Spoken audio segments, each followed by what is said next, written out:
blessures. Je vais faire en musique, mais c'est un peu fort. Comment savoir qu'on a guéri d'une blessure? Alors déjà, identifier la blessure qui est la plus présente en soi. On peut se dire, bon, pour rappel, les 5 blessures, on pense au mot trahi, trahison, rejet, abandon, humiliation, injustice. On les a toutes, il ne faut pas se leurrer. Parce qu'on a tous été confrontés à ça. Et le truc, c'est que quand on identifie une particulièrement en soi, peut-être même dans la façon dont son corps s'est développé, parce que c'est lié en fait, il ne faut pas hésiter à la regarder en face et à voir à quel moment on s'est senti abandonné. Par exemple, moi c'est l'abandon, hein, faites-le avec chaque blessure. C'est noter, ça fait remonter des choses d'écrire. Pas à l'ordinateur, vraiment avec manuellement. Et c'est pas les mêmes zones du cerveau qui travaillent en fait quand on tape à l'ordinateur et quand on écrit. La blessure d'abandon. Donc moi personnellement, j'ai identifié cette blessure, mais je me suis fait aider aussi par des thérapeutes à différents moments de mon parcours, sans même chercher à savoir d'ailleurs, à travailler dessus. J'ai compris que c'était lié à vraiment des blessures d'enfance, même les premières heures de vie en fait, de ma naissance.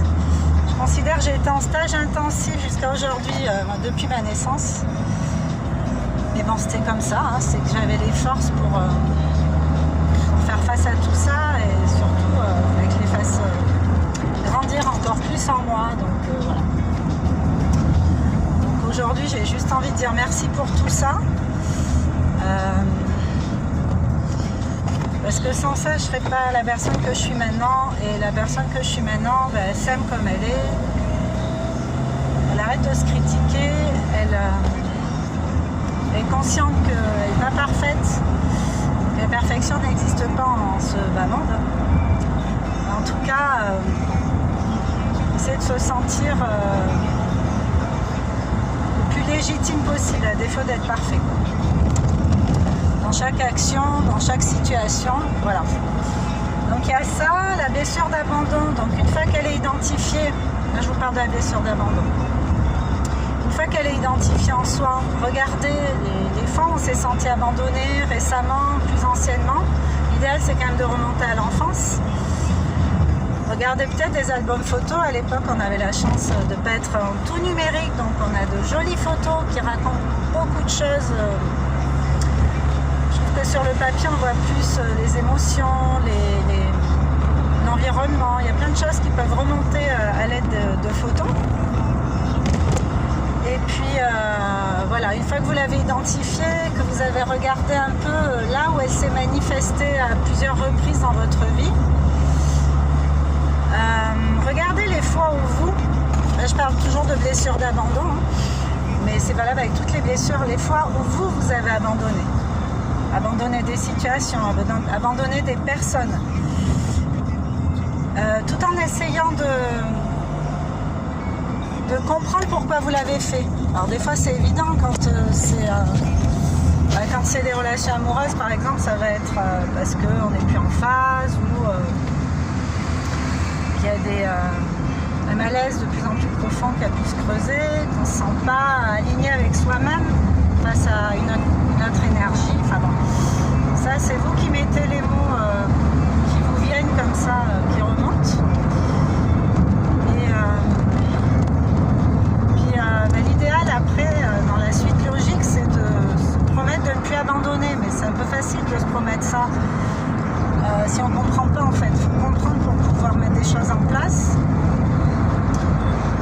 Moi en l'occurrence, cette dernière période là, j'ai pas mal travaillé dessus, en regardant vraiment cette blessure en face, en l'admettant, en l'accueillant, en essayant de la comprendre, et maintenant j'en suis à la phase transmutée, c'est-à-dire la changer en fait, changer son impact sur moi. Alors oui, les situations existaient, oui je les ai prises de plein fouet, en plein cœur, mais c'est pas grave, ça fait partie de mon tempérament à moi, de ma spécificité être HP. Tout va bien en fait, c'est pas c'est pas parce que ça a été douloureux que là maintenant je vais continuer à lui donner une place douloureuse en fait. Je peux y repenser mais avec beaucoup plus de sérénité. Ah, je suis désolée, je suis sur la route, c'est pas très prudent. Donc voilà, et voilà, la dernière étape de transmutation, c'est vraiment de se faire des promesses, ou pas des promesses, peut-être se lancer des petits défis dans l'action déjà, et aussi faire une convention avec soi en fait, en se disant bon bah moi j'ai plus envie d'abandonner, qu'est-ce que je peux faire pour ça? Qu'est-ce que je peux faire pour ne pas avoir ce réflexe complètement inconscient qui fait que j'abandonne quand je me sens plus assez bien, parce que moi j'avais tendance à attendre avant de vraiment dire bon bah stop quoi. Donc moi la convention que je fais avec moi là aujourd'hui, c'est déjà de m'entourer d'énergie qui me correspondent, parce que je n'ai pas toujours fait alors je le faisais en amitié mais en amour non, donc je pense que vu mon parcours, cette phase là est beaucoup plus importante et beaucoup plus grande à guérir, donc du coup la croyance qu'on va mettre dedans, l'énergie qu'on va mettre dedans, elle va être un peu faussée si on n'a pas compris certaines choses nous concernant. Donc voilà, moi j'ai décidé de prendre conscience que je ne suis pas, parce que cette blessure d'abandon nous pousse à vouloir sauver tout le monde, mais en même temps pourquoi faire? Pour récupérer de l'amour, de la gratitude, de la reconnaissance, peut-être une certaine dépendance aussi, dépendance affective. Et quand on se sent légitime, on n'a plus besoin de faire ça en fait.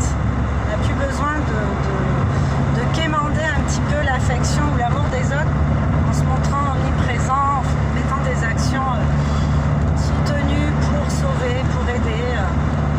On demandait des gènes, il n'y a pas de souci, ça fait partie de moi, mais spontanément comme ça, où je me suis retrouvée à aider des gens qui ne l'avaient pas demandé en définitive, et se retrouver à se battre contre quelqu'un pour l'aider, franchement c'est pas la meilleure solution, en sachant que tout le monde a les clés en soi et que le travail doit venir d'abord de soi, la décision, le choix de guérir. Donc voilà, moi je me suis fait une convention, à savoir je ne prends plus des énergies plus basses que la mienne en stop. C'est pas méchant hein, mais voilà, je pense que c'est juste, ça résonne bien et pour moi c'est une façon de transmuter. Certainement il y en a d'autres, donc si vous en avez d'autres, si vous avez déjà fait ce travail là, n'hésitez pas à commenter, à apporter votre expérience